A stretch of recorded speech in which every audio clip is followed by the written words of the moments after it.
University of Wisconsin releases the result of a third-party consultant review of individual campus finances. President Jay Rothman notes there are three common themes in all the reports, including retention rates are lower than pre-pandemic levels, operating expenses per student are higher due to the declining enrollment, aging facilities and maintenance backlogs remain a concern, and salaries for faculty and staff are often not competitive.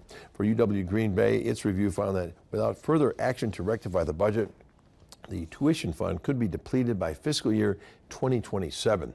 UWO's report finds it will eliminate its structural deficit by the end of fiscal year 2025 if enrollment holds steady. You can find a link to all UW campus reports at wbay.com/links.